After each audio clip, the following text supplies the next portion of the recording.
آج کے ان حالات اور ماحول کو دیکھتے ہوئے اپنی آخری حجت کے ظہور میں تعجیل فرما، ہمیں غیبت ایمان میں اپنی ذمہ داری ادا کرنے اور بعد ظہور ایمان کی فوج کا سپاہی بننے کی توفیق عطا فرما۔ درود۔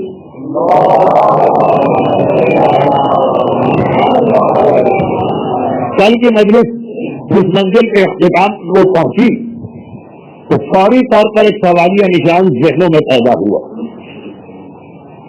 لیکن یہ خیال کرتے ہوئے کہ آج کی مجلس میں بہت سارے ایسے صاحبان ایمان تشریف لائے ہوں گے اور آ رہے ہوں گے جو اپنی مصروفیات کی بنا پر یا بیان کرنے والے سے کسی اختلاف کی بنا پر اس عشرے کی مجالس میں باقاعدگی سے نہیں آ سکے ہوں گے اور نہ آنے کا ارادہ رکھتے ہوں گے۔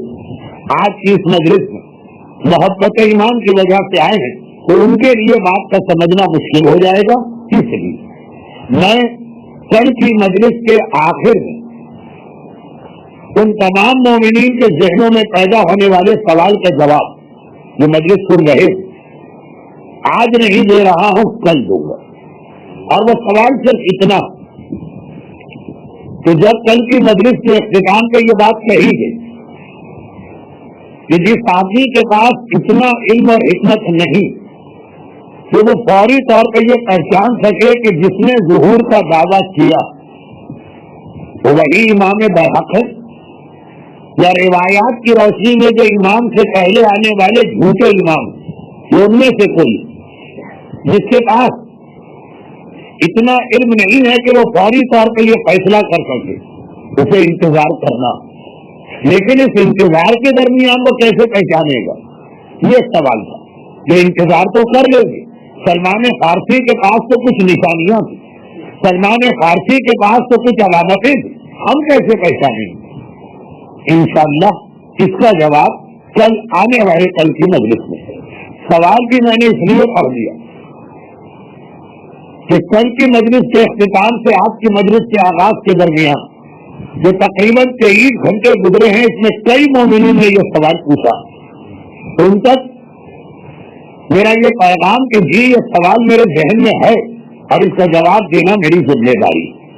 آئیے جو لوگ آج آئے ہیں اور جو آج رات کی خصوصیات اس کو ذہن میں رکھتے ہوئے اپنے موضوع میں کسی تبدیلی کے بغیر بات کے سلسلے کو آگے بڑھایا جائے، اور وہ سلسلہ یہ کہ غالباً،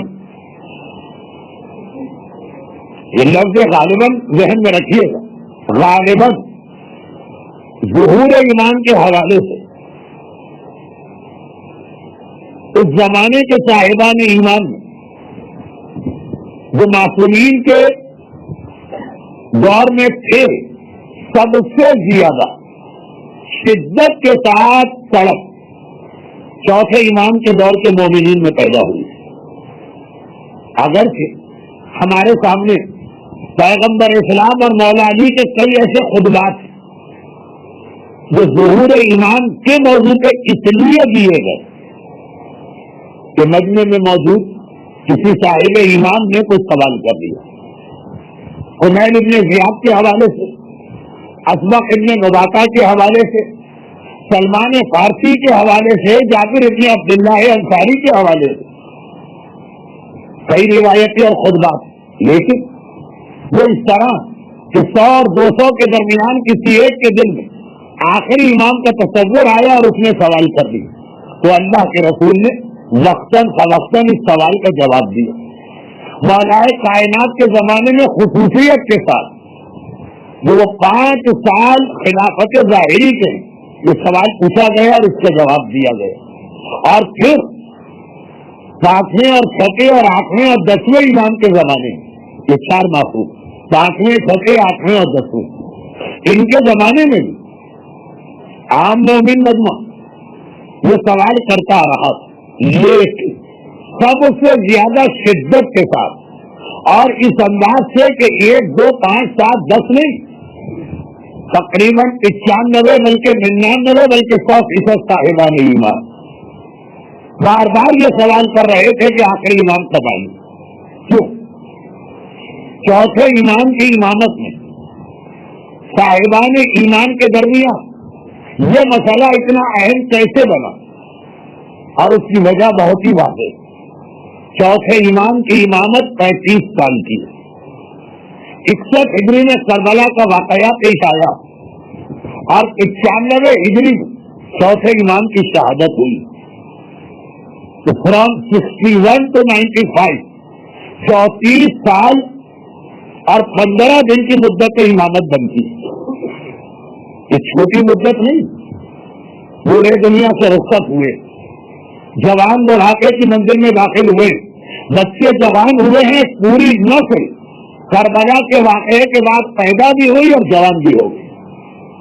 چوتھے امام کی امامت کے آغاز کربلا کا واقعہ ایک ایسا واقعہ بن کے سامنے آیا کہ غیروں کے, دشمنوں کے, مخالفوں کے دل کے لیے صاحبان ایمان, خاص طور پر وہ نسل جو کربلا کے واقعے کے وقت نابالغ تھے, جیسے چھوٹے چھوٹے بچے, جب انہوں نے ہوش سنبھالا اور جوان ہوئے, اور پھر وہ بچے جو کربلا کے بعد پیدا ہوئے اور انہیں وارث کربلا یعنی امامت کے حوالے سے ہمارا جو اعتقاد ہے اور علم امامت کے بارے میں ہمارا جو عقیدہ, وہ تو عقیدے کا.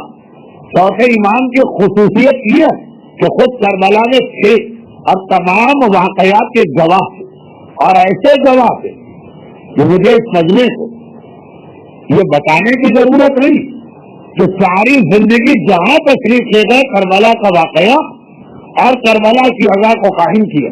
تو اب اتنا بڑا یہ واقعہ ذہن ہل کے رہ گئے, ساری انسانیت گھبرا گئی. عالم اسلام میں اس کے حوالے سے بعد میں مختلف تحریکیں چلتی رہی اور کربلا کا واقعہ تازہ اور زندہ رہا. لیکن جب کبھی کربلا کے حوالے سے چوتھے امام سے یہ سوال کیا گیا کہ فرزند رسول, ہم کربلا میں نہیں تھے, یا ہم کربلا کے موقع پہ بہت چھوٹے بچے, یا ہم کربلا کے موقع پہ دنیا ہی میں نہیں آئے تھے, اب ہم کربلا کے حوالے سے اپنے مظلوم آقا کا انتقام لینا چاہتے ہیں.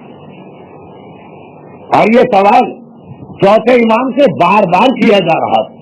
ذرا خود ہی سوچیے, کربلا کے واقعے کے فوراً بعد کیا کوئی شیعہ ایسا ہو سکتا کہ جس کے ذہن میں یہ خیال نہ آیا کہ ہمیں کربلا کے واقعے کا بدلہ اور انتقام لینا؟ لیکن چوتھے امام ہر مرتبہ ایک ہی جواب دیتے, اور وہ جواب یہ دیتے کہ کربلا کا اصلی اور حقیقی انتقام ہمارا بیٹا اکیلے گا جسے پروردگار نے اسی مقصد کے لیے خلق کیا.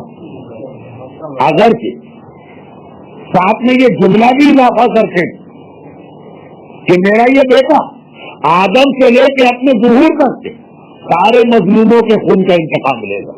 یہ دعائے نبنا کے جملے بھی, لیکن سب سے اہم جو انتقام لے گا, اور جو سوال کرنے والا مجمع سوال کر رہا. اور پھر میں عرض کر دوں, رسول اللہ کے زمانے میں 500 کے مجمع میں سلمان پوچھیں گے کہ آخری امام کب ظاہر ہوں گے. مولانا متقیان کے مسجد کوفہ کے مجمع 5000 میں سے قصبہ ابن نباتہ پوچھیں گے کہ آخری زمانہ کسے کہتے ہیں. عام مسلمان کا مسئلہ نہ رسول اللہ کے زمانے میں آخری امام تھا اور نہ مولا علی, لیکن کربلا کا واقعے کے فوراً بعد ہر مومن یہ سوال بھی کرتا اور ہر مومن کو ایک ہی جواب ملتا کہ یہ انتقام, یہ بدلہ, یہ تو میرے بیٹے کو لینا. مختار کی تحریک چلی, جناب زید کی تحریک چلی, جماعت توابین کی تحریک چلی. ان میں سے کسی بھی تحریک کی چوتھے امام کی جانب سے مخالفت نہیں ہوئی, لیکن اتنا کھل کے حمایت بھی نہیں ہوئی کہ جس سے یہ تاثر ہو کسی کربلا کا بدلہ مختار نے لے لیا. نہیں, اس انداز سے میرا چوتھا امام خاموش رہا کہ بعد میں تو کئی لوگوں نے اسی حوالے سے مختار پر بھی اعتراض کیا, زید شہید پر بھی اعتراض کیا, جماعت توابین پر بھی اعتراض کیا. یہ سارے وہ لوگ جنہوں نے چوتھے امام کی زندگی میں کربلا کے حوالے سے جہاد شروع کیا, لوگوں نے اعتراض کیا کہ یہ سارے جہاد غلط ہے کیونکہ اسے ایمان کی تائید حاصل نہ ہے، ایسا نہیں، لیکن اتنا کھل کے ایمان نے کسی کا ساتھ نہ دیا کہ ذہنوں میں خیال ہی آ جائے کہ ہاں بھائی مختار نے کربلا کے ظالموں کا انتقام لے لیا تو بس اب 76 فلوگ ہو گیا، بات ختم ہو گئی، انہوں نے ظلم کیا، ان کو ظلم کا بدلہ مل گیا۔ اب کربلا کیوں اور ماتم کیوں؟ نہیں، کبھی بھی اس انداز سے ایمان نے کھل کے حمایت نہیں کی، بلکہ ہمیشہ یہی جواب دیتے رہے، اصلی بدلہ، حقیقی بدلہ، پروردگار کی جانب سے کربلا کا انتقام وہ میرے بیٹے کے ذریعے سے لیا جائے گا۔ اب 35 سال چوتھا امام ایک طرف کو صف اعضا بٹھا کے بیٹھا کہ جس کے لیے کسی مومن کو یاد دلانے کی ضرورت نہیں، دلیل دینے کی ضرورت نہیں، مگر اسی صف اعضا کے اپنے وعدہ کے تذکرے کے ساتھ آنے والے امام کا ذکر بھی ہو رہا۔ البتہ جیسے ہی یہ جملہ امام ارشاد فرماتے اور وہ کہتے کہ مولا وہ کب آئے گا، ظہور کی نشانیاں کیسا امام نہیں بتا رہا، وہ 5ویں نے بتائی، وہ 6ویں نے بتائی، وہ 8ویں نے بتائی، چوتھا امام تو پہلے یہ طلب دلوں میں پیدا کر رہا ہے کہ آخری امام کو یاد کرو، کیا وہ لے گا انتقام، مولا وہ کب آئیں گے، کیا اس کا انتظار کرو۔ اور یہ حدیث چوتھے امام ہی کی کہ یاد رکھو جس نے میرے بیٹے کے انتظار میں بابا کے ماتم کی جو حدیثیں بتائی وہ آپ ساری زندگی سنتے ہیں اور وہ بھی ذرا سا تذکرہ آخر مجلس میں ہوگا، لیکن امام زمانہ کے لیے جو حدیث ارشاد فرمائی، 4 حدیثیں ہمیں چوتھے امام کے حوالے سے ملی۔ پہلی حدیث یہی ہے، مولا ہم کربلا کا بدلہ لینا چاہتے ہیں، کہا وہ میرا بیٹا لے گا۔ فوراً سوال ہوا کہ وہ کب آئیں گے، کہا جلدی نہ کرو، انتظار کرو۔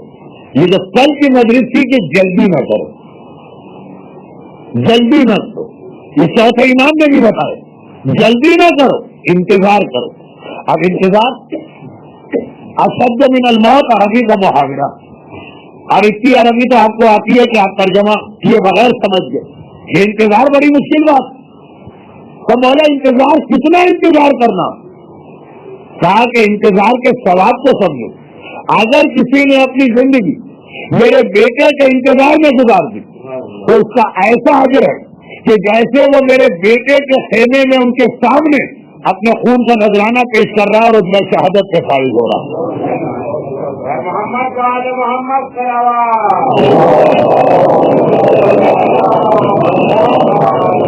خالی انتظار، اپنی گردن نہیں کٹوائی، اپنی جان نہیں دی، کا خالی انتظار کا تمہیں ایسا ثواب ملے گا جیسے امام زمانہ کے خیمے میں ان کے سامنے شہید ہوئے، اتنا ثواب۔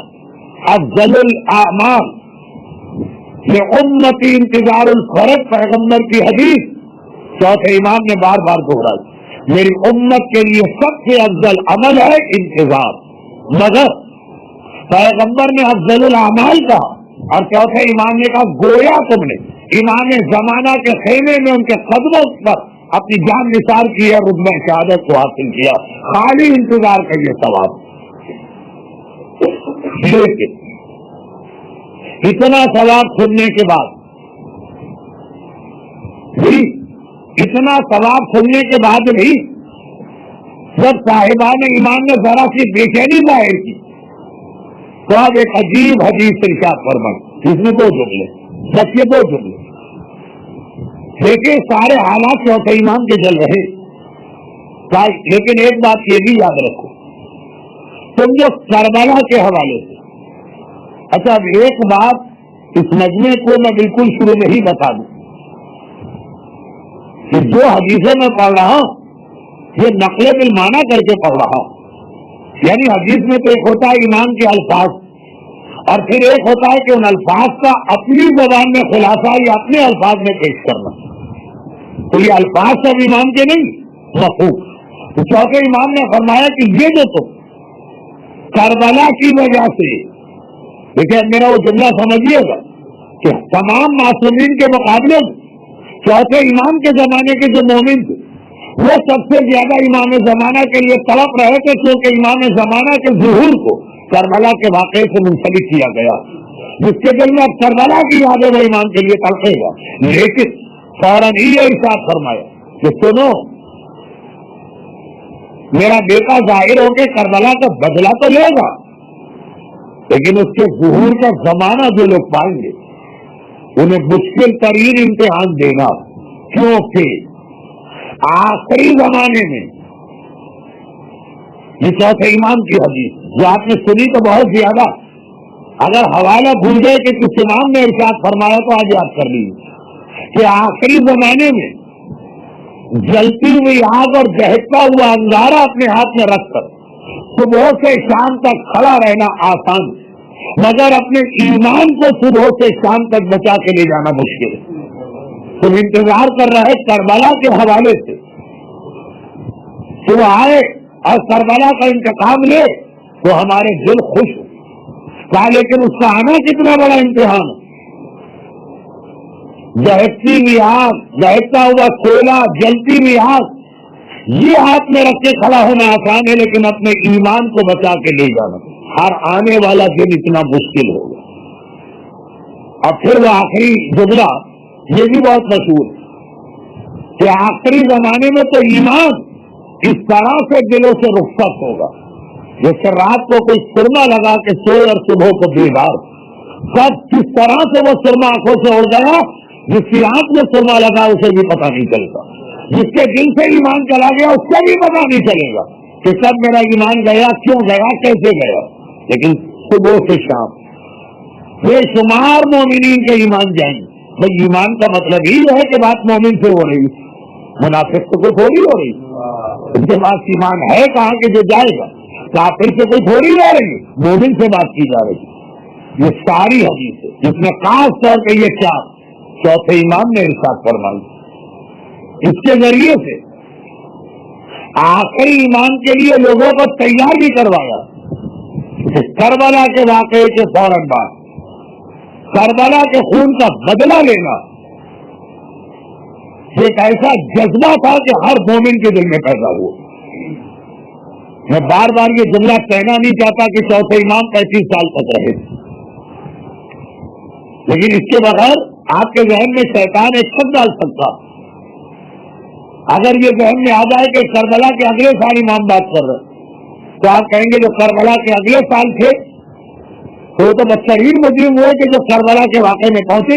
نہیں، 35 سال کا زمانہ بار بار کربلا کے ذریعے سے ایمان یاد آ رہا ہے. جہاں ایمان یاد آ رہا فوراً یہ پیغام دیا جا رہا ہے مگر امام کا انتظار اتنی آسان چیز بھی نہ سمجھو. ایمان خطرے میں پڑے گا، جلتی ہوئی آگ میں کھڑا رہنا آسان ہوگا. تو اب ان کو ملائیے دو جملوں کو تو نتیجہ کیا؟ نتیجہ یہ نکلا کہ کربلا کا انتقام لینے کے لیے پہلے اس سخت ترین امتحان سے گزرنا پڑے گا کہ گویا تمہیں جلتی ہوئی آگ میں کھڑا کیا گیا ہے اور ہر وقت تمہارا ایمان خطرے میں. اس مرحلے سے گزرو تو کربلا کا انتخاب ہو سکے گا. خود بخود ایک منطقی ترتیب بنتی جا رہی ہے کہ جب امام نے یہ کہا تو کیا مجمع نے ٹھنڈے پیٹوں سنا اور گھر چلے گئے؟ امام فرما رہے تو وہ جیسا طالب علم تقریر نہیں کر رہا ہے کہ لوگ خالی حصول ثواب کے لیے آ کے بیٹھے اور چلے گئے. کیا کہا، کس حوالے سے کہا، کیوں کہا، اس سے غرض ہی نہیں. سنے تو غرض ہو، یہاں تو ثواب کے لیے آتے وہ انشاءاللہ ملے گا، وہ انشاءاللہ ملے گا. چوتھے امام کا وعدہ کہ میرے بابا کی سفیدہ پہ آ کے بیٹھنے والا کوئی خالی نہیں جائے گا. لیکن سوال کرنے والے دیکھیے بس اس منزل پہ آپ کو پہنچانا. کربلا کی بات کی تو کہا میرے بیٹے کا انتظار کرو، اور بیٹے کے انتظار کی بات کی تو کہا لیکن یہ ذہن میں رکھنا کہ اس زمانے میں ایمان بچانا مشکل ہو رہا ہوگا. تو کیا آپ مومن یہ نہیں پوچھے گا کہ فرزند رسول تو کیسے اس مشکل ترین زمانے میں اپنا ایمان بچا کے لے جائے؟ بس یہ سوال ہر ایک نے کیا جو ایمان کے زمانے میں تھے، اور اس کا جو جواب امام نے دیا یہ بنا میرے پہلے جملے کی وضاحت کہ امام زمانہ کے لیے سب سے زیادہ تیاری جن معصومین نے کرائی اس میں چوتھے امام شامل تھے. کیونکہ جب یہ سوال کیا گیا کہ فرزند رسول ہمیں کربلا کا بدلہ لینا، تو کہا اس کے لیے اپنے ایمان کو بچانا پڑے گا. اور ایمان کے لیے مثال دے دی کہ آگ ہاتھ میں رکھنا آسان ہے، ایمان بچانا مشکل. تو لوگوں نے کہا مولا طریقہ بھی آپ بتائیے. بھائی جہاں سے امام نے وہ طریقہ بتانا شروع کیا جو کبھی بالکل واضح طور پہ بتایا وہ حدیث سے آ رہی، اور کبھی حالات ایسے تھے کہ بالکل واضح طور پہ نہ بتایا تو صحیفہ کاملہ کی دعاؤں میں چھپا کے بتا دیا. صحیفہ کاملہ کی دعاؤں کا اہم ترین موضوع کیا؟ صاحبان ایمان کے کردار کی اصلاح. اور اب اس سے پہلے کہ میں اپنے اس جملے کو مکمل کروں تو مومن جہاں یہ سوال کرتا ہے کہ مولا کربلا کا بدلہ لینا تو آخری زمانہ دیکھنا ہے، آخری زمانہ دیکھنا ہے تو ایمان خطرے میں ہے، تو بتائیے ایمان کیسے بچائے؟ اب جو ایمان اس کا جواب دے رہے اس سے پہلے ایک بات اور سن لیجیے تاکہ یہ گفتگو مکمل ہو جائے. اور وہ یہ کہ چوتھے امام نے امام زمانہ کی سب سے زیادہ تیاری بھی کرائی. سب سے زیادہ میں بار بار اس لیے کہہ رہا ہوں کہ زمانے کا مومن خود تیار اور آمادہ تھا امام زمانہ کے لیے کربلا کی وجہ سے. اس وقت تیاری کرانا آسان ہے کہ جب خود ایک آدمی تیار ہو کہ ہاں میں یہ چیز قبول کرنا چاہتا ہوں. مگر ویسے آپ دیکھیے کہ چوتھے امام کے اچھا اتنی باتوں میں ایک بات اور ملا دوں کیونکہ یہ میں نے پچھلے سال کہی تھی اس لیے اس سال اس کو کہنے کا ارادہ نہ تھا. اور وہ یہ کہ اسی کربلا کی تیاری کا ایک حصہ یہ کہ جب چوتھے امام نے اپنے بیٹے پانچویں امام تھے ان کے بیٹے کا تذکرہ کیا اور یہ کہا کہ اپنے بیٹے کا نام جعفر رکھنا. چوتھا امام اپنے پوتے کا نام دے کے گیا. وہ علم امامت کے اعتبار سے ہر امام کے بارے میں ہر ایک کو پہلے سے معلوم، لیکن لوگوں کے سامنے تو ساتھ میں یہ بھی کہا کہ جس کا نام جعفر رکھنا اور اسے ہمیشہ صادق کہہ کے پکارنا.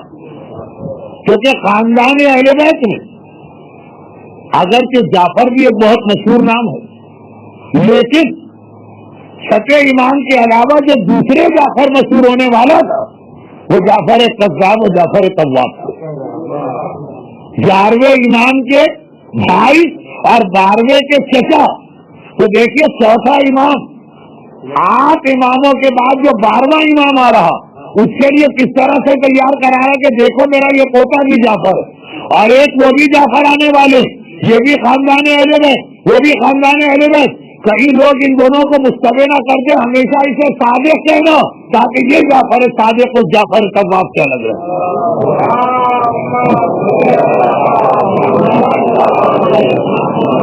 حوالہ چاہیے سرکار علامہ جوادی اللہ مقامہ کی نقوش عصمت میں چھٹے امام کے حالات کا پہلا صفحہ پڑھ لیجیے. مختصر کر کے لکھا ہے کیونکہ کتاب ہی مختصر لیکن موجود. تو اب دیکھیے جب چوتھا امام یہ بتا رہا کہ میرے پوتے کو صادق اس لیے کہنا کہ اس والے جعفر سے اجتماع نہ ہونے پائے تو مجمع ضرور پوچھے گا وہ جعفر کون ہے، وہ جعفر کے حالات کیا ہے، وہ جعفر کریں گے کیا جس کی وجہ سے اس جعفر کو آپ الگ کر رہے ہیں. وہ سارے 12ویں امام کے حالات شروع ہو گئے. اب آگے تاریخ میں نہیں ہے لیکن عقل استعمال کرے. لوگوں نے پوچھا کہ ان جعفر کو صادق کہہ رہے تو وہ جعفر میں کیا خرابی؟ یہی تو جواب دیا ہوگا کہ وہ جو اللہ کی آخری حجت ہے میرا بیٹا جو کربلا کا انتقام لینے والا وہ اس کی امامت کا انکار کرے گا، اپنے آپ کو خود امام کہے گا. اس طرح سے وہ میرے بیٹے کے ساتھ مناظرہ اور مباحثہ کرے گا.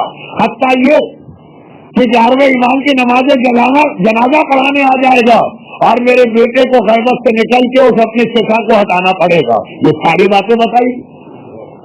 اب یہ چوتھا امام ہے اور کربلا کا تذکرہ، چوتھا امام ہے اور امام زمانے کا تذکرہ. بلکہ جہاں چوتھے امام اور امام زمانہ کے حالات بھی آ کے مل گئے. ابھی تک تو بات تھی کہ دونوں کے حوالے جعفر صادق کے حوالے سے بھی اور کربلا کے حوالے سے بھی امام زمانہ کا ذکر کیا. اب سنیت مختصر بات پھر بھی جو نامکمل جملہ اسے مکمل کرتا ہوں.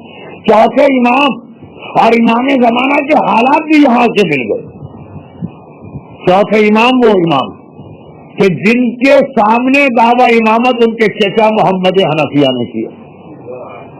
اگرچہ وہ تو ایک مسئلہ ہے تو دین کے تحت کیا، مگر بات حجر اسود تک پہنچی کہ نہیں پہنچی. تو چوتھے امام کی شہادت کے مجلس آپ کب سے سن رہے ہیں. یہ سارے مشہور معجزات و واقعات آپ کو معلوم. حجر اسود تک بات پہنچی، حجر اسود میں جب جا کے گواہی دی تب محمد حنفیہ نے اپنا دعویٰ واپس لیا. اگرچہ وہ دعویٰ صحیح اس لیے تاکہ اسے بعد میں مجمع عام میں واپس لیا جائے. اور اس سے آدھا جملہ کل آ گیا کہ چوتھے امام کی امامت پہ اختلاف ہو گیا. ایک فرقہ واقعہ بن گیا جس نے چوتھے امام کو امام ماننے سے انکار کر دیا. ایک نے محمد حنفیہ کو امام مانا. محمد حنفیہ اپنی امامت کا دعویٰ نہیں کر رہے ہیں، لیکن وہی بات پیر نہیں اڑتے ہیں مرید اڑا دیتے. وہ منع کر رہے ہیں، جیسے مشاعری میرا مولا منع کر رہا ہے کہ تمہارا دعویٰ غلط ہے، جی ہم تو آپ ہی کو خدا مانتے. اور اگر آپ نے جلا دیا تو آپ تو بالکل ہی یقین ہوں گے. تو اب محمد حنفیہ یہ چاہتے تھے کہ یہ مسئلہ عالم اسلام کا جو سب سے بڑا اجتماع اس میں حل ہو جائے. حجر اسود جہاں پہ لگا ہے وہ ایسی جگہ ہے کہ سارا سال وہاں کے لوگ رہتے اور وہاں کے مقامی لوگ نہیں رہتے. خصوصیت یہ کہ ساری اسلامی دنیا کے لوگ وہاں پہ آتے ہیں، ہر علاقے کا کوئی نہ کوئی نمائندہ وہاں موجود ہے. وہاں پہ یہ فیصلہ حجر اسود خود بولے کہ امام بغاوت ہے. یہاں بھی ہم نے دیکھا کہ امامت کی چوتھے امام کی چچا کا دعویٰ سامنے آیا، حجر اسود سے مسئلہ حل ہو. اور وہاں ہم نے دیکھا کہ وہاں بھی چچا نے دعویٰ کیا. اب بعض ہمارے علماء نے تو یہ کہا کہ جناب جعفر طواب کا دعویٰ بھی امام زمانہ کے حق میں تھا، لیکن وہ تفصیل آج نہیں آ رہی کیونکہ آج میں چوتھے امام کے حالات بیان کر رہا ہوں. لیکن چچا کے حوالے سے دونوں کے حالات ایک نہیں ہیں. اس سے پہلے جائیے دونوں کی ماؤں کے حالات دیکھیے. امام زمانہ کی والدہ روم کی شہزادی ہے، چوتھے امام کی والدہ ایران کی شہزادی ہے. انہیں خاندان اہل بیت میں لانا ہے تو پروردگار نے وہ طریقہ اختیار کیا کہ جنگی قیدی بن کے یہاں پہ پہنچی، اور ایران کی شہزادی ہے تو یہاں بھی یہ طریقہ اختیار کیا گیا کہ جنگی قیدی بن کے یہاں پہنچی. لیکن ایک جملہ سنیے، نرگس خاتون ان کا واقعہ ہر ایک کو معلوم. جب جناب شہربانوں سے ایک سوال کیا گیا کہ شہزادی جب آپ مدینے میں قیدی بنا کے لائی گئی اب کیا حالت تھی اس وقت مدینے؟ تاریخ کا جملہ ہے کہ عباس اور ظفر لوگ پیچھے لگے تھے اور وہ بار بار کہہ رہی کہ پروردگار میرے دادا کو سخت ترین سزا دے کہ جس کی وجہ سے آج ہمیں یہ دن دیکھنا پڑا. کون؟ جس نے رسول اللہ کے خط کو چاک کیا اور جس کے نتیجے میں پیغمبر نے کہا تھا اللہم مزق ملتا ہوں، اس کی حکومت کے ٹکڑے ٹکڑے کر دے. خسرو پرویز کا واقعہ میں ساری باتیں تقریر میں نہیں لا رہا ہوں. خلاصہ یہ کہ چاروں طرف سے لوگوں نے گھیرا ہوا. اس وقت آ گیا کس سے شادی کرنا، وہ بھی مولا کائنات کی مداخلت تھی. اگر میں وہ واقعہ صحیح مانوں کہ کسی اور کے زمانے میں آئی. شیخ مفید نے لکھا مولا کائنات ہی کے زمانے میں آئی. مولا نے کہا کہ شہزادیاں ان کا عام آدمیوں سے کوئی تعلق نہیں ہے، ان کی مرضی ہے جس سے شادی کرے. آگے بڑھی اور امام مظلوم کی جانب اشارہ کیا کہ شادی ان سے کرنا. بعد میں پوچھا گیا کہ آپ شہزادی اس طرح قیدی بنا کے لایا گیا. مدینے کے ایسے لوگوں نے آپ کو گھیرے میں لے لیا، کتنا مدینے کے ماحول کو اخلاقی اعتبار سے کرد کر دیا گیا. کس نے کیا تھا یہ مجھ سے نہ پوچھیے کہ بہرحال گھیرے میں لے لیے. اور اس وقت ایک شریف زادی ساری زندگی شہزادی بن کے اپنے بابا کے محل میں بسر کیا اور اس طرح اس ایسے مجمے میں آ جائے کتنا آدمی پریشان ہوتا. آپ اتنے بڑے مجمے امام مظلوم ہی کا انتخاب کیوں کیا؟ تو جواب کیا تھا؟ وہی جواب تھا جو نرگس خاتون کا جواب تھا. کیا جواب تھا؟ کہ جس صبح کو اسلامی فوج نے ہمارے شہر کا قبضہ کیا اس سے پہلے رات کو خواب میں نے اپنی شہزادی کو دیکھا اور شہزادی نے آ کے بتایا تھا کہ میں نے اپنے بیٹے کے لیے تیرا انتخاب کیا، تو میری بہو بننے والی. اور اس وقت کون سا بیٹا؟ امام مظلوم کو شہزادی لے کے آئی تھی کہ میں نے اس کے لیے انتخاب کیا. وہ چہرہ مجھے دکھایا گیا، پہچانوایا گیا، اور خواب کے اندر وہ نکاح بھی ہوا. یہی نا جسے خاتون سے بھی واقعے میں، چنانچہ اتنے بڑے مجمع میں میرے لیے پہچاننا کوئی مشکل بات نہیں تھی. شہزادی مجھے آ کے رات کو خواب میں بتا چکی. یہی واقعہ جناب شہر بانو کا ہے، یہی واقعہ نرگس خاتون کا. تو دونوں کی ماں کے حالات دیکھیں، اور اس کے بعد آخری بات. ابھی باتیں تو بہت ہیں، لیکن چوتھے امام کی زندگی کے حالات کے ساتھ اس اہم سوال کا جواب دینا کہ جب لوگوں نے کہا کہ آخری زمانے میں ایمان بچانا ہے تو طریقہ کیا ہوگا، اس لیے میں بات کو مختصر کر رہا ہوں. تیسری بات، میں چوتھے امام اور امام زمانہ کے حالات میں مشابہت ڈھونڈ رہا ہوں. دونوں وہ ہیں کہ جن کے چچاؤں نے دعویٰ امامت کیا، دونوں وہ ہیں کہ جن کی ماں ایک ایران کی شہزادی، ایک روم کی شہزادی قیدی بنا کے لائی گئی. لیکن قیدی بننے سے پہلے والی رات کو خواب میں اپنے معصوم اور حجت خدا شوہر کی زیارت کر چکی ہیں اور خواب میں ایک نکاح ہو چکا. اور پھر تیسری یہ بات، یہ ہے اصل آج کا موضوع، کہ ایک طرف سیرت معصومین میں یہ چوتھا امام ہمیں نظر آتا، یہ آخری امام، کہ جس کے ماننے والوں کو امامت سے دور کرنے کے لیے دشمنوں نے عجیب طریقہ اختیار کیا. دیکھیے، ہر امام کے ماننے والوں پہ ظلم کیا گیا، امامت کو چھوڑ دو. اور تو ہمارا کسی سے کوئی جھگڑا نہیں، نہ کسی کی جائیداد پہ قبضہ کیا ہے، نہ کسی کے گھر والوں کو قتل کیا. فارسی محاورے کے اعتبار سے جھگڑے کی جو تین باتیں، ان تینوں سے ہمارا کیا تعلق؟ نہ زن، نہ زر، نہ زمین. پھر دنیا ہمیں کیوں مارتی؟ پھر دنیا ہماری گردنیں کیوں کاٹتی؟ پھر ہمارے اجتماعات کے اندر اس طرح حملے کیوں ہوتے؟ ایک ایک وقت میں دو دو سے لاکھیں کیوں ہوتے؟ کیا اختلاف؟ تو یہی تو اختلاف ہے نا کہ تم ان کو کیوں مان رہے؟ ہر امام کے ماننے والوں کو روکا گئے. خالی آپ کی بات نہیں، دوسرے ابن ارتاد کو دیکھیں، زیاد کو دیکھیں، حجاج ابن یوسف کو دیکھیں، ابن زیاد کو دیکھیں. لیکن باقی جتنے بھی ظالم تھے، انہوں نے آل محمد کے شیعہ کو آل محمد سے ہٹانے کے لیے یہ تلوار استعمال کی، یا قید میں ڈالا، یا جلا وطن کیا، یا گھر جلا، یا ان کے ناکے گرا. لیکن ایک چوتھے امام کے زمانے میں آپ کو حکمرانوں کی ایک عجیب پالیسی نظر آئی. چوتھے امام کے زمانے میں یہ دیکھ کر کہ کربلا کے واقعے کی وجہ سے عام مسلمان بھی اشتعال میں آئے ہوئے. آل محمد کے شیعوں کو چھوڑے، انہوں تو جتنا غم و غصہ ہے وہ ہے. عام مسلمان بھی جیسے جیسے کربلا کا واقعہ پھیل رہا، تو اب کیا طریقہ اختیار کیا گیا؟ ان کی توجہ کو ہٹا دیا. اور یہ پہلی مرتبہ چوتھے امام کے زمانے میں ہوا، اور دوسری مرتبہ آج کے زمانے میں ہو رہا. وہ چوتھے امام کی امامت تھی یا امام زمانہ کی امامت؟ وہ کیا طریقہ اختیار کیا؟ حکمران ایسے موقع پہ توجہ کیسے ہٹاتے؟ یہ تلوار استعمال کرنے کا موقع نہیں، یہ قید میں ڈالنے کا موقع نہیں، یہ جلاوطن کرنے کا موقع نہیں. پورا عالم اسلام ایک طرح سے کربلا کی مظلومیت کو محسوس کر رہا.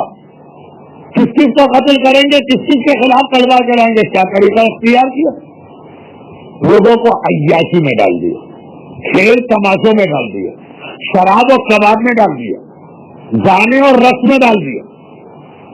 یہ طریقہ ہوتا ہے کہ زمانے کے اہم ترین مسائل سے توجہ ہٹانے کے لیے کرکٹ میں لگا دو، ارجنٹینا میں لگا دو، اور اس قسم کی چیزوں میں تلوار کے ذریعے سے روکنا چاہو، غم اور غصے کی لہر اندرونی طور پہ دوڑتی جائے گی، بہت زیادہ شدت کے ساتھ بعد میں ابھرے گی. قید کے ذریعے سے کرو. وہاں اسیران کربلا کو جس یزید نے قید کیا تھا، اس کا اپنا شہر دمشق اس کے خلاف ہو گیا تھا ان کو رہا کرنا. جس ساتویں امام کو ہارون نے قید میں ڈالا تھا، اس کے بیٹے مامون کو اپنی حکومت بچانے کے لیے آٹھویں امام سے مصالحت کرنا پڑی. قید بھی بیکار. ایک ہی طریقہ، مسلمانوں اور امام کے ماننے والوں کو عیاش بنا دو. جب شراب و کباب میں لگ جائیں گے، جب گناہوں میں مشغول ہو جائیں گے، تو پھر نہ آپ کی حمایت کریں گے، نہ اس طرف توجہ دینے کا وقت ہوگا. علامہ جلال الدین السیوطی کی کتاب تاریخ الخلفاء پڑھ لی. کربلا کے واقعے کے بعد سے چوتھے امام کی زندگی میں جتنے بھی خلفاء گزرے، مروان، ولید، عبد الملک، ہشام، جتنے بھی ہیں، 2 سال کی عمر ابن عبد العزیز کے زمانے کو چھوڑے، مگر وہ تو چوتھے امام کے دور میں تھا ہی نہیں، وہ تو بعد میں آیا۔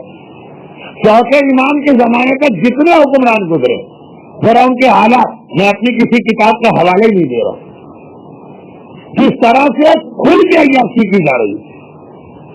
کھل کے عیاشی کا مطلب کیا؟ بھائی ایک آدمی کو شراب کے تالاب میں غوطے لگانے کا شوق ہے، اپنے گھر میں لگاؤ، لوگوں کی آنکھوں کے سامنے کیوں؟ یہ اعلان کر کے آخر چلنے کی کیا ضرورت ہے کہ اس سال میں خانہ خدا کی چھت پہ بیٹھ کے شراب پیوں گا؟ اس سے پہلے راستے میں مارا گئے۔ حالت نجاست میں اپنی قمیض کو آبا اور امامہ پہنا کے بھیج کر مسجد میں اس سے نماز جماعت پڑھوانے کی کیا ضرورت؟ یہ سارا کا سارا لوگوں کے اخلاق اور کردار کو بگاڑنا، وہ سارے حالات بیان کرنے کی ضرورت نہیں، بس ایک جملہ چلی۔ یہ چوتھے امام کے زمانے میں کربلا کے واقعے کو دبانے کے لیے، وہاں سے لوگوں کی توجہ ہٹانے کے لیے، جو تھوڑا بہت جوش و جذبہ لوگوں میں پیدا ہوا اس کو ٹھنڈا کرنے کے لیے حکمرانوں نے طریقہ اختیار کیا، نہ تلوار، کہیں کہیں اس کا اکا دکا تلوار ہوتی رہے، لیکن عام طور پہ نہ تلوار، نہ قید، نہ جلا وطن، انہیں عیاش بنا دو، انہیں گناہوں میں لگا دو، انہیں ان گناہوں اور کھیل حرام کا چسکا ڈلوا دو، بس یہ اس طرف متوجہ ہوں گے کہ نہ پھر حق و باطل ان کو یاد آئے گا، نہ اس جانب کوئی توجہ ہوگی کہ ہماری ذمہ داری کیا ہے، نہ اس جانب توجہ ہوگی کہ ظالم کس طرح سے ہمیں اور مسلمانوں کو نقصان پہنچا رہا۔ روایتوں میں ہے کہ بالکل یہی طریقہ آخری زمانے کے صاحبان ایمان کے لیے استعمال کیا جائے گا۔ وہ تلوار، وہ قید، وہ دنیا کے مختلف علاقوں میں چھوٹے پیمانے کے ہوں گے، لیکن ایسی خرابی جو ایک سرے سے دوسرے سرے تک ساری دنیا کے شیعوں کے لیے ہو، وہ تلوار نہیں ہوگی، وہ قید نہیں ہوگی، وہ ہوگی گناہوں میں لگا دو، کھیل تماشے میں لگا دو، خاصی میں لگا دو، گانے بجانے میں لگا دو، شریعت کا مذاق اڑانے میں لگا دو، رزق حرام میں لگا دو۔ اب جب اس کے اندر الجھ جائیں گے تو نہ یہ یاد آئے گا کہ آنے والے امام کی تیاری کیسے کی جاتی، نہ یہ یاد آئے گا کہ ظالم کے خلاف ہماری ذمہ داری کیا، نہ یہ یاد آئے گا کہ کربلا کے حوالے سے ہمارا فریضہ کیا۔ ساری چیزیں یاد رہیں گی لیکن اس کے حوالے سے اپنی کوئی ذمہ داری یاد نہیں آئی۔ کہا کہ ایک دو، اب دیکھیے وہ ساری حدیثیں ذہن میں لائی کہ آخری زمانے کے اندر گناہ کتنے پھیل جائیں گے۔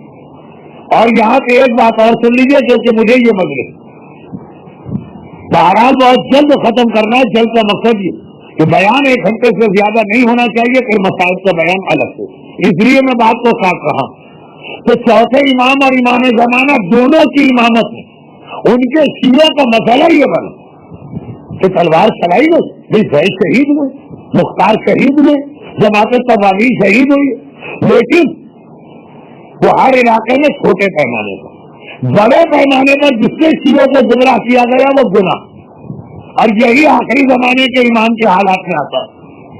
لیکن چوتھے امام نے اس کا کیا طریقہ اختیار کیا، اس کا کیا سوچ؟ یہ تو ظالم حکمران شراب میں لگا رہے ہیں، گانے میں لگا رہے ہیں، رقص میں لگا رہے ہیں، رزق حرام میں لگا رہے ہیں، چوتھے امام کیا کر رہے ہیں؟ یعنی چوتھے امام کی اس وقت کیا پالیسی؟ اب ذرا یہ دیکھیے کہ جو بے حیائی کے کام ہوتے ہیں یہ تو سب سے زیادہ خطرناک ہی ہے۔ اسی لیے اسلام گناہ کو پھر بھی برداشت کر لیتا، کھل کے گناہ کرنے کو برداشت نہیں کرتا۔ کہتا اگر تمہیں گناہ کرنا ہی ہے تو چلو کر لو، مگر لوگوں کے سامنے نہ کرو، چھپ کے کرو۔ یہ میرا انداز بیان ایسا نہیں ہے جس سے آپ یہ سمجھے کہ گناہ کی اجازت دی گئی۔ کہا یہ گیا گناہ فعل حرام ہے، لیکن اگر اسے لوگوں کے سامنے کرو گے تو وہ ڈبل حرام ہو جائے گا، تمہیں 2 سزائیں ملے گی۔ یہاں پہ بڑی پہلی مجلس کا جملہ، شاعر حضرات اس سے اختلاف کرتے، کہتے یہ وہ منافقت ہوگی۔ اگر ہم گناہ کر ہی رہے ہیں تو ہم چھپ کے نہیں کریں گے، ہم سب کے سامنے کریں گے۔ اسے منافقت ہو گئی تو نفاق ہو گیا۔ اچھا وہ لوگ جو جملے بولتے ہیں جن کو پتہ ہی نہیں کہ نفاق کے معنی کیا اور منافقت کسے کہا جاتا ہے۔ شریعتی اتنی مضمون چیز ہے جس کا دل چاہے آ کے اس میں دخل دے اور اس کی اصطلاحات کو استعمال کرے. اچھا لیکن بات کیا, عام آدمی بھی اس چیز سے متاثر ہو جاتا ہے.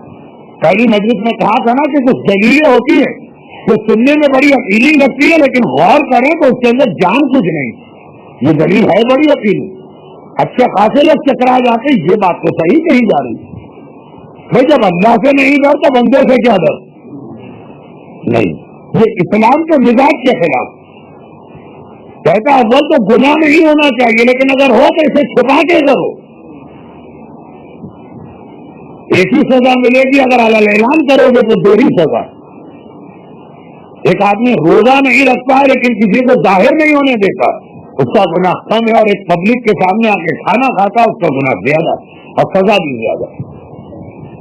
ایک آدمی فعل حرام کاری کرتا ہے لیکن چھپ کے کرتا, اسلامی عدالت میں پکڑا جائے گا تو اس کو سزا بھی نہیں مل سکتی. ہر ایک اعلان 4 عادل گواہوں کے سامنے کرتا. جہاں 4 عادل گواہ ہیں تو وہاں 500 تو غیر عادل سامنے کھڑے ہوں گے. جو پروپوزیشن ہمارے یہاں چلتا ہے, ایک عادل کے مقابلے میں کتنے غیر عادل.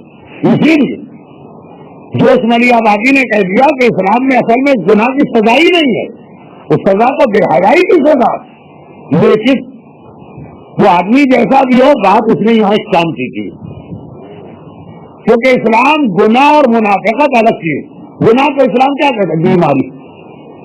یہ تو کوئی کچھ نہیں ہے کہ آپ کہیں کہ میں اگر بیمار پڑا تو میں اپنی بیماری کو چھپاؤں گا نہیں, ایک ایک کو جا کے بیماری لگاؤں گا.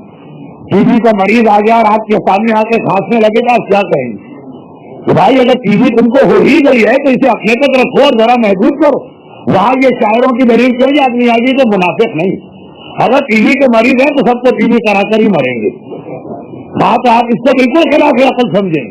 ایک کا مریض, ہیپیٹائٹس کا مریض, یہ ساری بیماریاں کیا کہ اگر تم بیمار ہو گئے, اول تو ہماری دعا یہ تھی کہ نہ ہوتی, اگر ہو ہی گئے تو اب انسانیت کا تقاضا یہ ہے کہ اسے اپنے تک رکھو, دوسروں تک نہ پہنچے.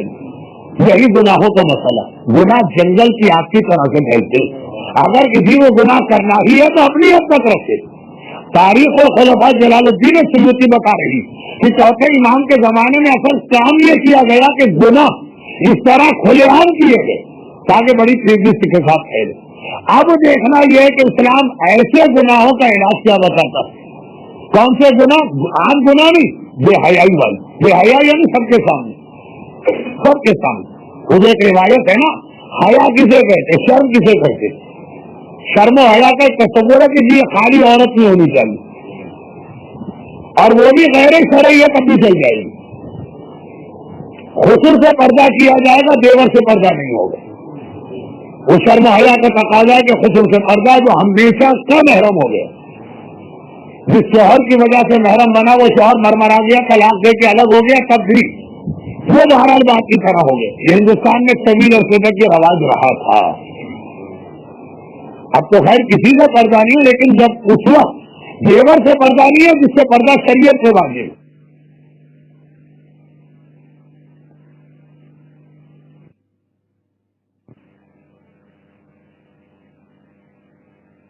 بولا آدمی نے داڑھی منڈوا دی.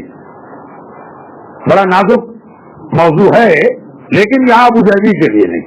ماشاء اللہ جہاں علامہ جوادی علی اللہ مقام ہو کی محنتیں اب تک نظر آ رہی ہیں. داڑھی منڈوا دی. امام نے فرمایا کہ اس کی قیمت ہو سکتی ہے. مولا قیمت اس کی کیوں؟ کہا جس نے خود اپنی حیا کا پردہ الٹ دیا, اللہ کو اس کی حیا رکھنے کی کوئی ضرورت نہیں. لیکن کس کو شرم و حیا کہا گیا؟ داڑھی منڈوانے. تو اب ایسا گناہ, یعنی ہر گناہ اس میں لفظ شرم و حیا آتا ہے شریعت کے اعتبار. ایسا گناہ جو بے حیائی والا ہو, یعنی کھلم کھلدا, اس کا اسلام نے علاج کیا بتایا, اس کی دوا کیا بتائی, ایسے گناہ کو روکنے کا طریقہ کیا بتایا. ہر سال شب قدر میں آپ کو یاد دلایا جاتا ہے. سورہ عنکبوت تو پڑھتے ہیں نا ہر سال شب قدر. ان الصلاۃ تنہی عن الفحشاء والمنکر. سنو, یہ نماز ہے جو انسان کو بے حیائی کے کاموں سے روکتی ہے اور گناہوں سے روکتی ہے. گناہ بعد میں آئے, بے حیائی پہلے آئے. کہا کہ یہ نماز ہے جو انسان کو بے حیائی کے کاموں سے روکتی ہے.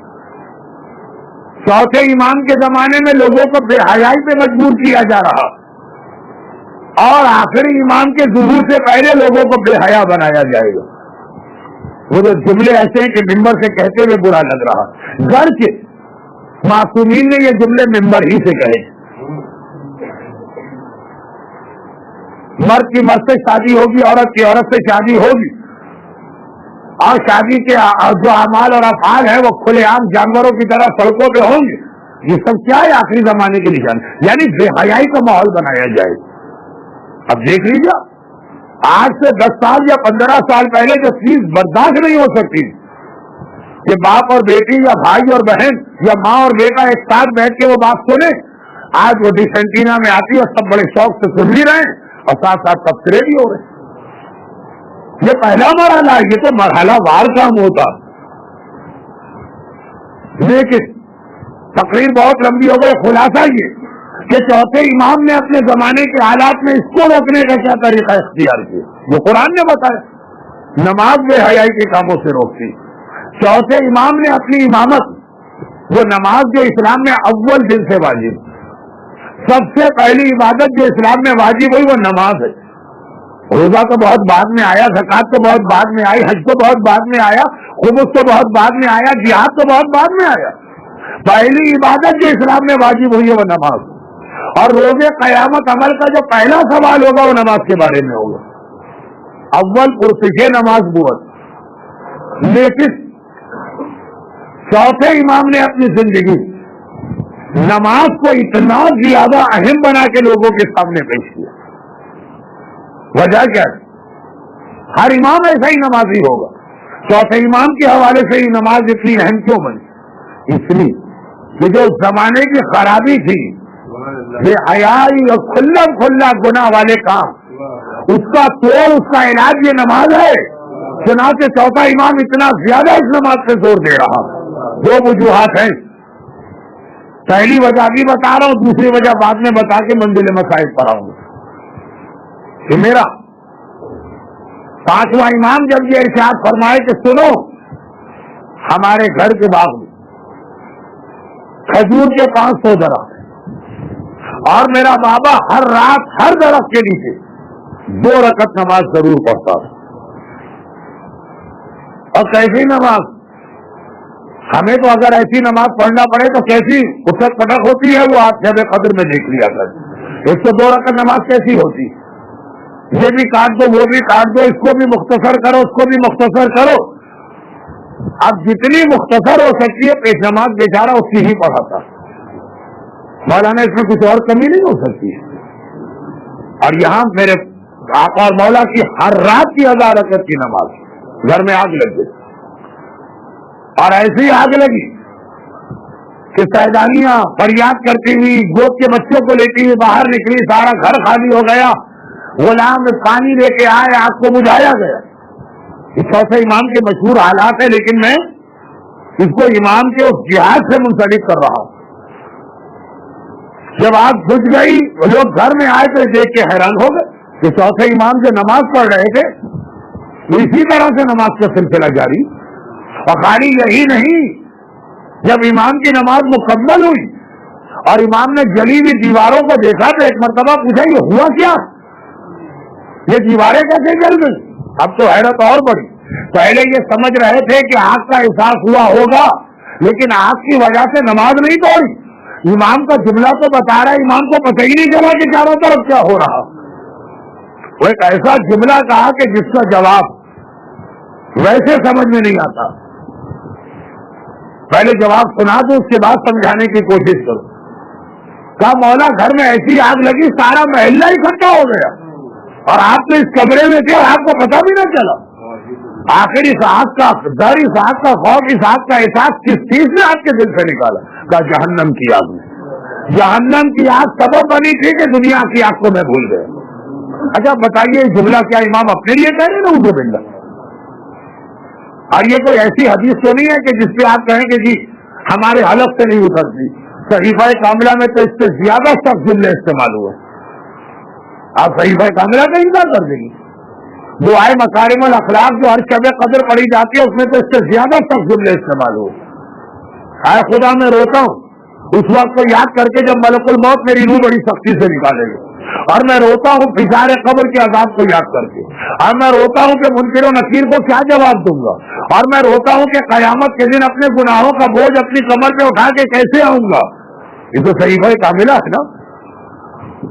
لیکن یہ بات سمجھ میں اس وقت آ جائے گی جب آپ کو یہ پتا چلے کہ امام اپنے ان شیعوں اور ماننے والوں کی تربیت کر رہے ہیں جو حالات اور ماحول کی وجہ سے اس زمانے کے بیشنٹینا میں بیٹھے چلے گئے، جو حالات اور ماحول کی وجہ سے اس زمانے کے گانے بجانے کے ماحول میں بیٹھے چلے گئے، ان کی اصلاح کرنا، اور اس کے لیے نماز پہلی چیز آتی تو نماز کی اہمیت بتائی کہ یہ ہے وہ نماز، اگر اس میں غافل ہوئے تو جہنم کی آگ تمہیں اپنی لپیٹ میں لے لے، اس لیے اپنی ذات پہ اس جملے کو لے لو۔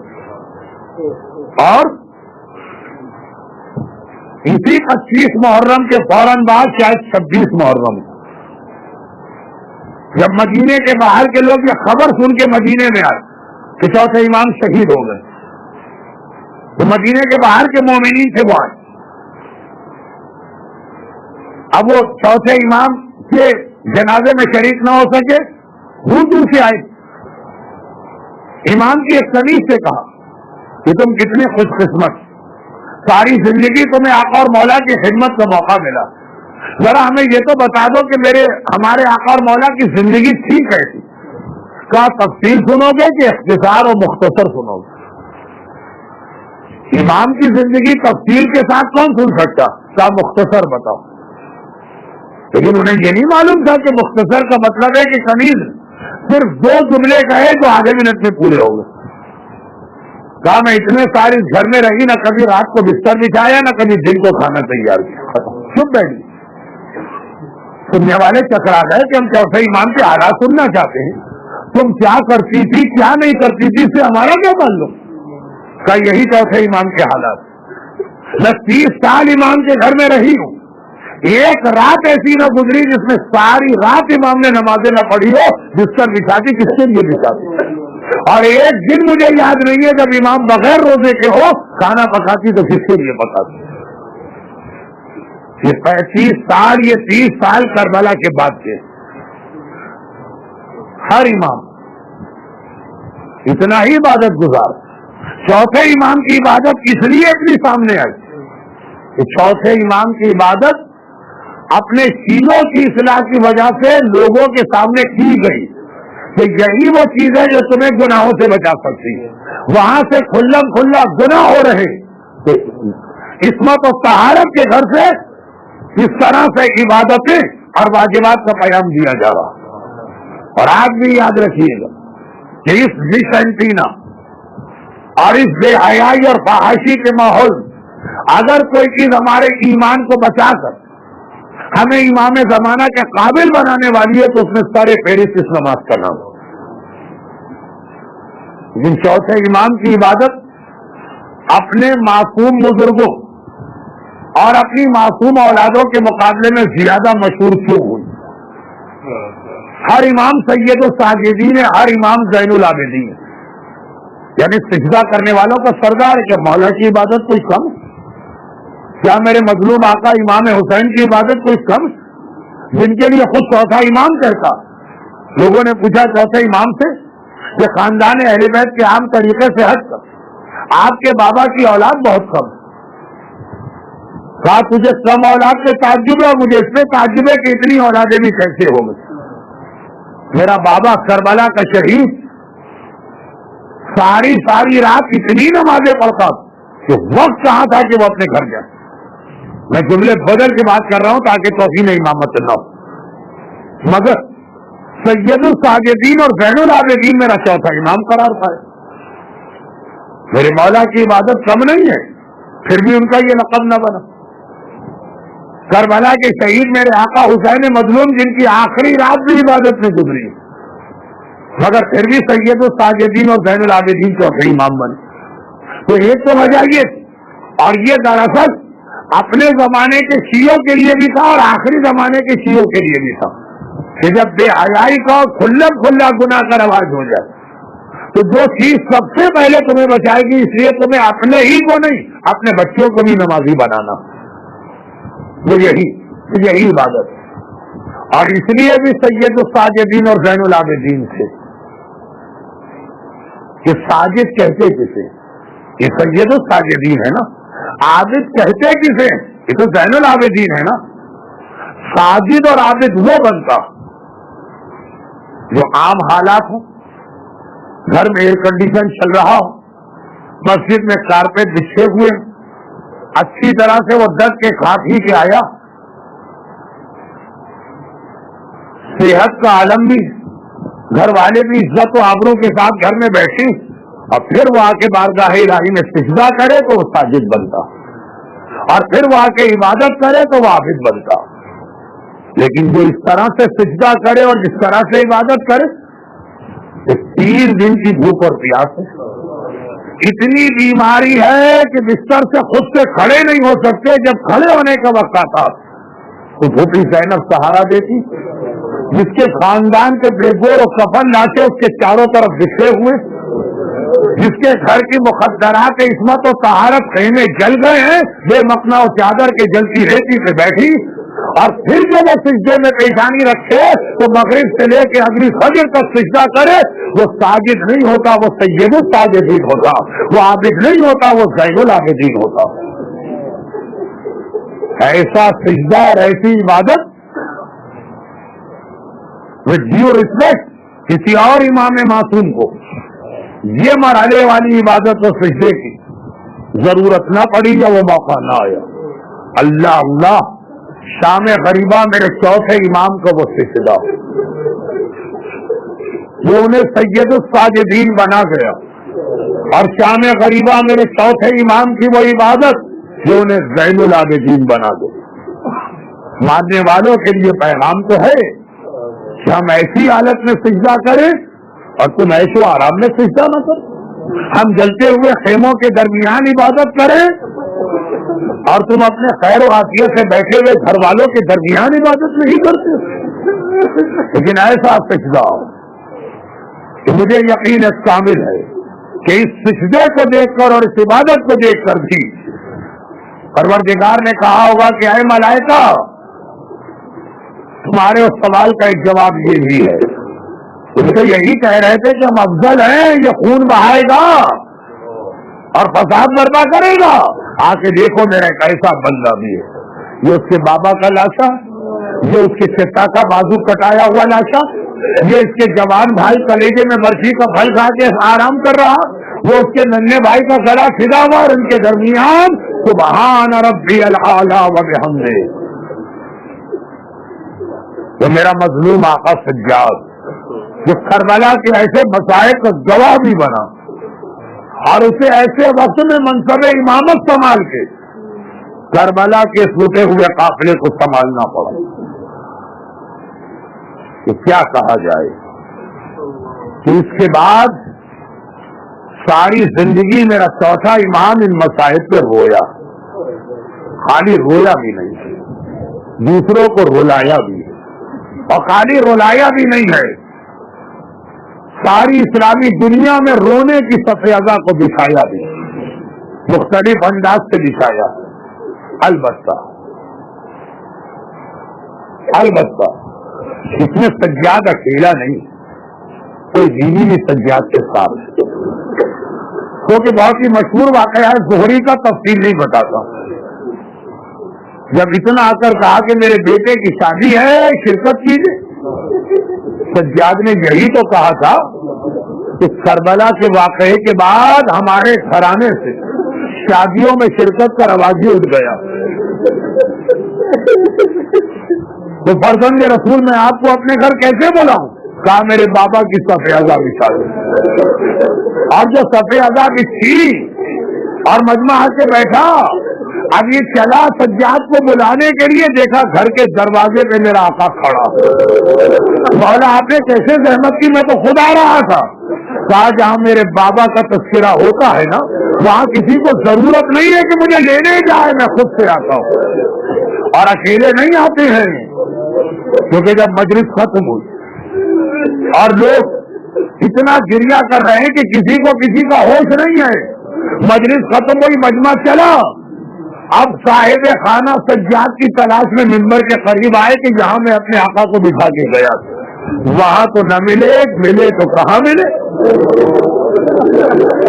منبر کے قریب تو میرا مظلوم آقا نہ تھا، اگر تھا تو کہاں تھا؟ جہاں ان عزاداروں نے آ کے اپنی جوتیاں اتاری اور خشی کی حالت ہے، پانی چھڑک کے ہوش میں لایا گیا اور صاحب خانہ نے ہاتھ جوڑ دیے۔ فرزند رسول منبر سے وہاں کیوں آئے؟ کہا جیسے ہی ذاکر نے میرے بابا کے مسائل شروع کی میں نے دیکھا کہ میری دادی فاطمہ زہرا بھی اس مجلس میں آ رہی اور وہاں آ کے بیٹھ رہی ہیں جہاں عزاداروں نے جوتیاں اتاری ہیں اور ہاتھ پھیلا کے دعا دے رہی ہے، خدا بندہ یہ میرے بیٹے کے عزادار ہیں، فاطمہ ان کے حق میں دعا کرتی۔ میں دادی کو دیکھ کے وہاں چلا گیا، فاطمہ زہرا اور سجاد حالات میں یہاں بھی ایک مصائب کی منزل پہ عجیب مشابہت نظر آتی ہے۔ وہ فضائل کی منزل میں میں نے کہا تھا سجاد اور امام زمانہ، یہ مصائب کی منزل میں کہتا ہوں سجاد اور فاطمہ زہرا۔ خالی اتنا نہیں ہے کہ جب مجلس ہوتی ہے تو دونوں آتے ہیں، ہم نے جب تاریخ کی اوراق کو پلٹا تو تاریخ نے ہمیں ایک اور مشابہت بتائی۔ تاریخ نے کہا دو ہی شخصیتیں ایسی ہیں کہ جو جوانی میں بوڑھے ہو گئے تھے، ایک رسول کی بیٹی زہرا تھی جن کے بارے میں تاریخوں میں لکھا کہ جب مدینے میں ماتم کرنے سے فاطمہ کو روکا گیا تو فاطمہ عصا اپنے ہاتھ میں تھامتی ہیں، روزانہ صبح کو مدینے سے نکل کر بیت الحزن تک جاتی ہیں، عصا ہاتھ میں لے کے شام کو واپس آتی ہے۔ البتہ دن بھر وہاں بیٹھ کے ایک ایسی عجیب مجلس پڑھتی کہ زندگی میں ایسی مجلس آپ کے تصور میں بھی نہ آئی ہوگی۔ مجلس پڑھنے والی معصومہ، مجلس سننے والے دو ہیں اور دونوں کے دونوں معصوم ہیں، سامنے حسن بیٹھا ہے، سامنے حسین بیٹھا۔ اب یہ تو مجھے نہیں پتا کہ سارا دن زہرا مجلس میں کیا پڑھتی، یہ یقین ہے کہ اپنا ہی لکھا ہوا نوحہ ضرور پڑھتی ہوں گی، صبت علیہ مصائب لعنہ صبت علیہ میں سرنا لیا لیا۔ لیکن میں نے تاریخ اسلام لکھنے والے سے کہا ایک بات بتا دے، یہ جو جملہ ہے کہ روزانہ صبح عصا لے کے جاتی اور عصا تھام کے آتی، تو عصا تو بڑھاپے کی نشانی۔ میری شہزادی کی عمر کیا تھی کہ شہزادی کو عصا تھامنا پڑا؟ 70 سال، 65 سال، 60 سال؟ آپ کو معلوم ہے مورخ نے کیا جواب دیا؟ کہا رسول کی بیٹی فقط 18 سال کی تھی، 18 سال کی، اور 18 سال میں اتنی کمزور ہو گئی کہ بغیر عصا کے سہارے کے چل نہیں سکتی، حتیٰ گھر میں نہیں چل سکتی ہے۔ روایتوں میں ہے کہ جب نماز کا وقت آتا ہے تو زہرا اس طرح سے نماز پڑھتی ہے کہ ایک ہاتھ دیوار پہ رکھ کے بستر سے اترتی ہے، دوسرے ہاتھ سے سینے کی ٹوٹی ہوئی پسلیوں کو سنبھالتی ہے اور پھر دیوار پکڑ کے پسلیوں کو سنبھال کے مصلی پہ پہنچتی ہے۔ اور یا پھر مجھے دوسرا نظر آیا جوانی میں بوڑھا ہوتا ہوا، حسینی قافلہ مدینے میں آ گیا، محمد حنفیہ ایک مرتبہ اس قافلے میں داخل ہوئے، کہا لوگوں اتنا بتا دو میرا بھتیجا کہاں ہے، میرے حسین کا وارث کہاں ہے، ایک بار اسے کلیجے سے لگا کے دلاسا دوں، کسی نے نہ بتایا۔ آخر میں دیکھا کہ اتنا بوڑھا آدمی ہے کہ یہ مجھے پتا بتائے گا، سر داڑھی اور بھووں کے سارے بال سفید ہیں، چہرے پہ جھریاں پڑ چکی ہیں، کمر جھک چکی ہے، قریب گئے اور کہا کہ اے مرد ضعیف اتنا بتا دے میرا بیمار بھتیجا سجاد کہاں ہے۔ ارے وہ بوڑھا آدمی فریاد کرتا ہے چچا محمد حنفیہ انا علی ابن الحسین، وہی تو حسین کا بیٹا اور آپ کا بھتیجا۔ ایک بار گلے سے لگایا، عزادارو عجیب جملہ، گلے سے لگایا، جیسے ہی گلے سے لگایا محمد حنفیہ نے گلے سے لگایا، سجاد نے فریاد کی چچا ذرا آہستہ، چچا ذرا آہستہ۔ محمد حنفیہ گھبرا گئے، بیٹا کیا بات ہے؟ کہا چچا 1 سال تک توقع خاردار گلے میں پڑا رہا، اب تک اس کے زخم کا نشان باقی ہے۔ بس اب یہ 2 جملے اور سنیے، اگر کوئی فاطمہ زہرا سے پوچھے شہزادی